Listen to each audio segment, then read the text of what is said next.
Swayam Prabha. Digital India. Educated India.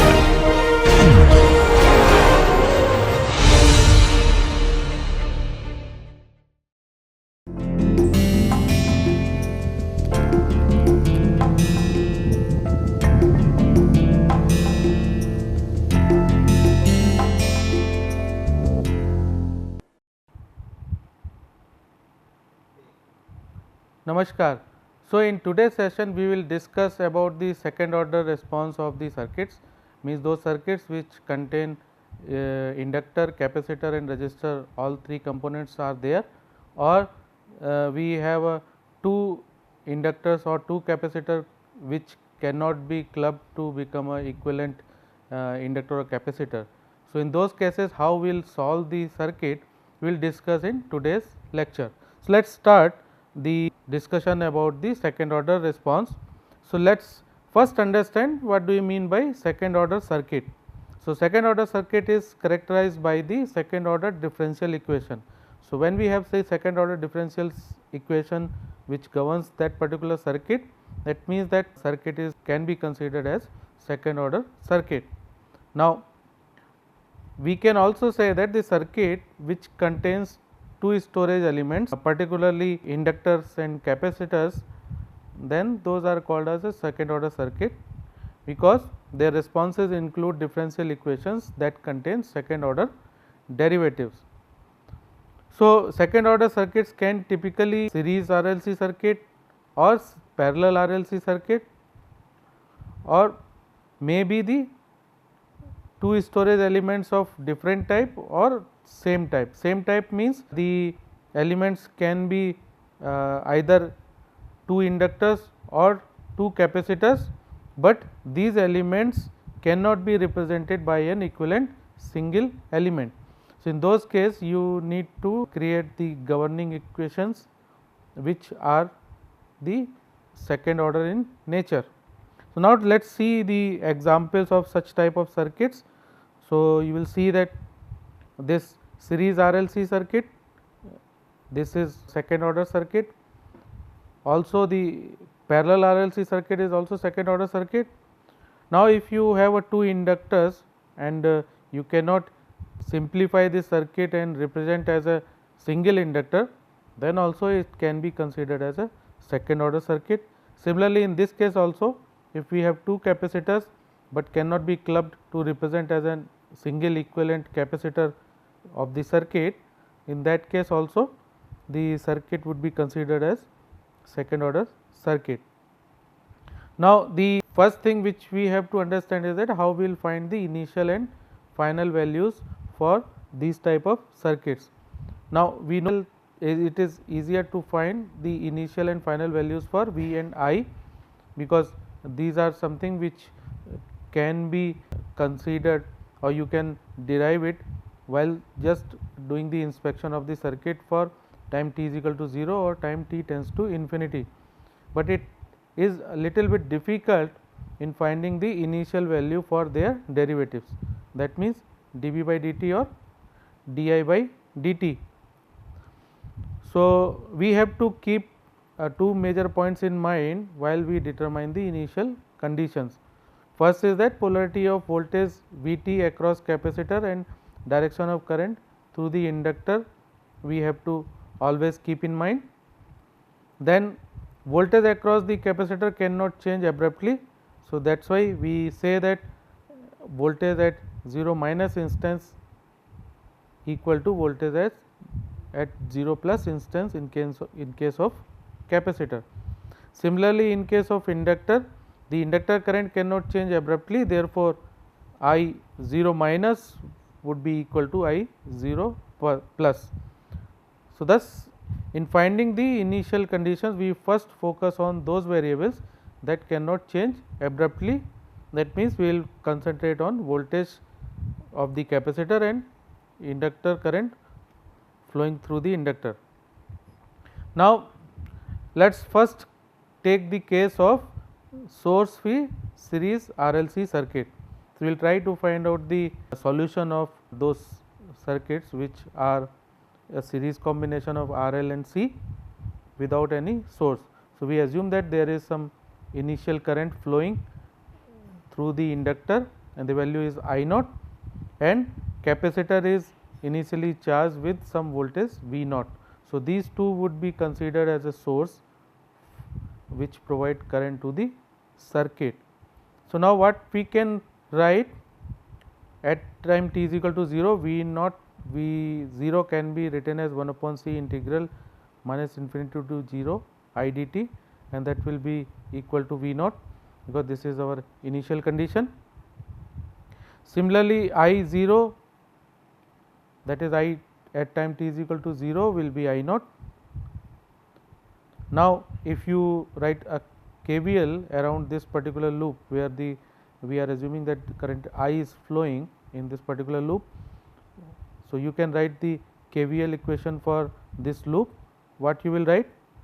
R I plus L di by dt plus 1 upon C integral I dt, and the integration ranges between minus infinity to t equal to 0. So, this equation you can eliminate the integration portion. What you can do? You can differentiate again with respect to time t. So, when you again differentiate this equation, what you will get? You will get d2I by dt2 into L plus R di by dt plus 1 upon C I. So, if you rearrange the second derivative of the equation, you will get the equation as shown in the slide, that is d2I by dt2 plus R by L di by dt plus I by LC equal to 0. So, this you got simply by differentiating this equation and rearranging the terms. So, rearranging means the L term which you will see here will be in denominator in both of the components, and then you will get the equation as shown in the slide. So, now if you see the equation as second order derivative, so that is why it is called as a second order differential equation. Now, if you are asked to solve such a second order differential equation, you require two initial conditions. Now, we know that initial value of I is equal to I naught. Now, next what you need to do is the first derivative of initial value of I. So, you have to calculate the value of the di by dt at time t is equal to 0, and the value of initial value of V across the capacitor we know. So, we can utilize that value. So, if you see the previous equation, 1 upon C integral I dt at time t is equal to 0 is nothing but V naught. So, what you can write for this equation? You can simply write R at time t is equal to 0, R into I at time t is equal to 0 plus L di by dt at time t is equal to 0 plus V naught is equal to 0. Now, you know that I at time t is equal to 0 is nothing but I naught. So, if you rearrange, you will get di by dt at time t is equal to 0 is nothing but minus 1 by L R I naught plus V naught. So, now you have the initial value of I and initial value of di by dt in your hand, which you can utilize to solve the equation. Now, if you see that the previous discussion what we did when we discussed about the source free response of RL circuit and RC circuit, we came to know that typically the solution of these kind of circuits is exponential. So, let us assume that the solution for this case, that is the equation which we have, is I is equal to A e to the power sigma t, where A and this is sigma. So, A and sigma are constants which we have to determine. Now, what you will do? You will put the value of I which you have assumed, that is I is equal to a e to the power sigma t. You put the value of this current I in this equation. That means that you will differentiate it twice. So, you will get the first component. So, that becomes a into sigma square e to the power sigma t, and then first derivative multiplied by r by L.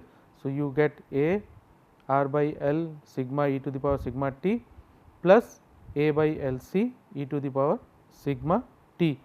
So, this you will get simply by putting the values of I into this equation. Now, if you rearrange, you can say that a e to the power sigma t, you can take it out, and in the parenthesis you will see the value which you get is sigma square plus r by L sigma plus 1 by L c equal to 0. Now, the solution of these type of equations, if you see, in that case, this factor, that is a e to the power sigma t, cannot be equal to 0, because this is our initial assumption that the value of a to the power sigma t is nothing but the value of current I. So, this cannot be 0. So, what we left with is sigma square plus r by L sigma plus 1 by L c would be equal to 0. So, we will say that the sigma square plus r by L sigma plus 1 by L c equal to 0 would be the governing equation for this, and this is the quadratic equation, and we say this type of equations as characteristic equation for the differential equation which we just saw. So, this will be considered as a characteristic equation of the differential equation. Now, if you see, this is second order equation, if you solve, you will say that there will be two roots of this equation. So, let us say these roots are sigma 1 and sigma 2. You can find out the value of these roots. Sigma 1 is equal to minus r by 2L. So, how you will get? If it is, if you remember, if the equation is like a square plus b x plus c is equal to 0, then its root would be minus b plus minus root of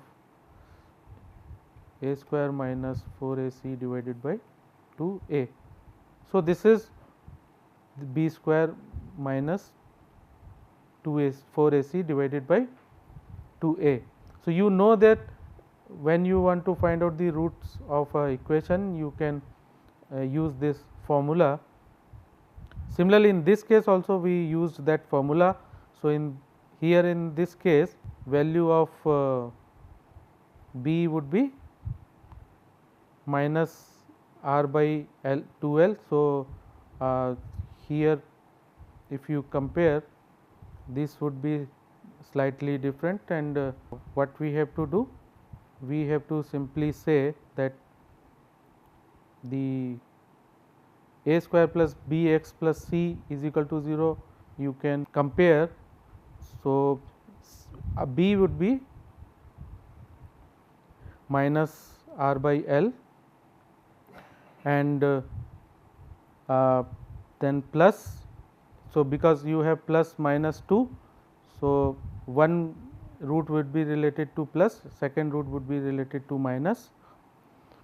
So, when you put these values, you will get sigma 1 equal to this, sigma 2 equal to this. So, now you have these two roots in your hand, then you can represent it in a more compact manner. How you will represent? You will represent, let us say that the alpha is r by 2L and omega naught is 1 upon root LC. So, if you assume these two factors and put the value of sigma 1 and sigma 2 in this particular form, then you can simplify this as sigma 1 is equal to minus alpha plus root of alpha square minus omega naught square, and alpha 2 is equal to minus alpha minus root of alpha square minus omega naught square. Now, these two roots, that is sigma 1 and sigma 2, are called natural frequencies and are measured in meters per second, while omega naught is known as the resonant frequency or undamped natural frequency of the system, which is expressed in radians per second. Alpha is the damping factor, which is again expressed in meters per second.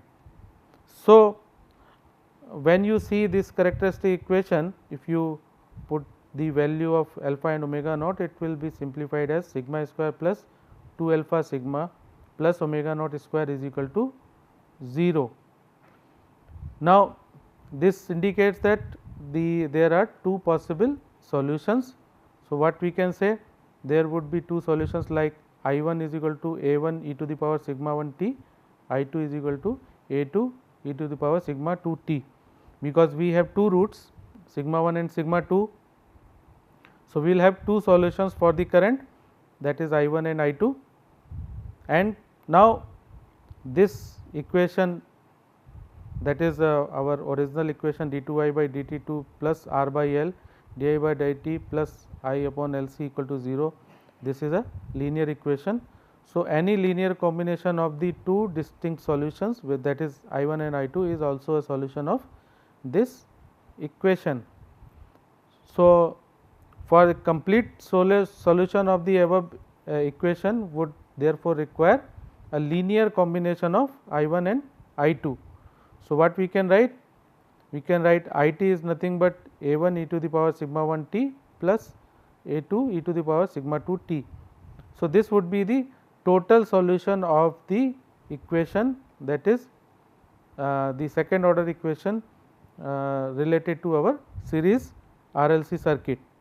Now, here A 1 and A 2 are some constant which you can determine with the help of the I at time t is equal to 0 and di by dt at time t is equal to 0, and these values we already have in our hand. So, what we can say that when you compare these equation, then you can say that the sigma 1 and sigma 2, which are the roots of the characteristic equation, we have three conditions, or we say that there are three possible types of solutions related to the roots of sigma 1 and sigma 2. What are those solutions? One is when alpha is greater than omega naught. So, in that scenario we say that this is an overdamped case. When alpha is equal to omega naught, we say this is a critically damped case, and if alpha is less than omega naught, we have underdamped case. Now, let us say the first case, when the system is overdamped, means alpha is greater than omega naught. Alpha is greater than omega naught means the value of C is greater than 4L by R square. How we got? We just put the value of alpha and omega naught. Alpha and omega naught we already have in our hand. We assumed that alpha and omega naught are the values of alpha and omega naught are like this. If you put this value in this condition, that is alpha greater than omega naught, you will come to know that this would be condition when the value of C is greater than 4L by R square. So, in that case what will happen, your both roots which are sigma 1 and sigma 2 for the characteristic equation for the differential equation and the characteristic equation which you see are negative and real. So, the response would be A 1 e to the power sigma 1 t plus A 2 e to the power sigma 2 t, and the figure, the curve which if you plot, the value of current I t with respect to time t, it will be like this as shown in the figure. So, which decays and approaches to 0 at as time t increases. So, this would be the type of response for the case when alpha is greater than omega naught, that means the system is over damped. Now, second case is the case when system is critically damped, means alpha is equal to omega naught. So, what will happen in that case? Alpha is equal to omega naught means C is equal to 4L by R square, or we can say sigma 1 equal to sigma 2 is equal to minus R by 2L. So, what will happen in that case? You can simplify it, because alpha is equal to omega naught. When you will simplify, you can say it as a1 e to the power minus alpha t plus a2 e to the power minus alpha t, or you can simply say a1 plus a2 is nothing but a3. So, the solution will become a3 e to the power minus alpha t. Now, this cannot be a solution, because the two initial conditions which we saw, that is I at time t is equal to 0 and di by dt at time t is equal to 0, cannot be satisfied with single constant a3. So, that why it happened? Because our initial assumption of exponential solution is incorrect for this particular case of critical damping. So, now what we will do? Let us rewrite the equation, that is d2i by dt2 plus r by l di by dt plus I by L c equal to 0, where we will say alpha is equal to omega naught is equal to r by 2L. So, when we will put this value, our equation will become d2i by dt2 plus 2 alpha di by dt plus alpha square I, or you can rearrange and say that d by dt over bracket di by dt plus alpha I plus alpha over bracket di by dt plus alpha I is equal to 0. That means, if you can rearrange it, what you can do? You can separate out 2 alpha di by dt as alpha di by dt plus alpha di by dt, and when you will rearrange, you will get this equation. Now, let us assume that the di by dt plus alpha I, that is which is there in the parenthesis, is some function f. So, what you can write? So, when you put the value of f here, so this equation will become df by dt plus alpha f equal to 0. Now, the solution of this, because this is a first order differential equation, and we have seen these kind of equations when we discuss the series RC or RL circuits in case of source free response. So, you can simply write that the solution of this equation would be f is equal to a1 e to the power minus alpha t, where a1 is a constant. Now, if you put the value, then di by dt plus alpha I would be nothing but a1 e to the power minus alpha t.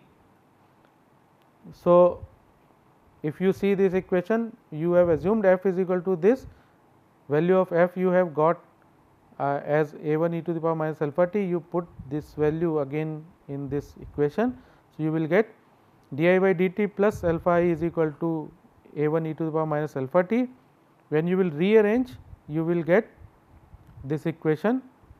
Now, if you see the left hand side of this, e to the power alpha t di by dt plus e to the power alpha t alpha I is equal to a1, that is nothing but d by dt of e to the power alpha t into I is equal to a1. So, this equation you can simply rearrange, and it will become d by dt whole of e to the power alpha t and I. Now, next what you have to do? You have to simply integrate the equation on both sides. When you will integrate, what you will get?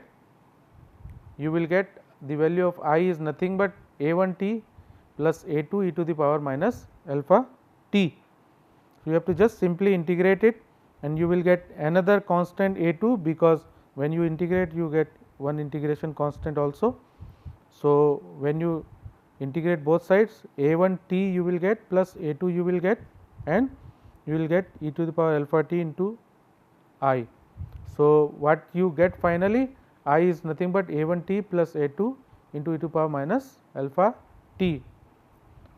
Now, the natural response of the critically damped circuit is the sum of two terms, the negative exponential and negative exponential multiplied by a linear term.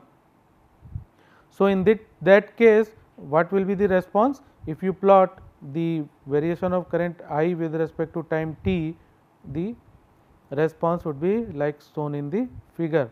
Now, if you see at time t is equal to 1 by alpha, what will happen?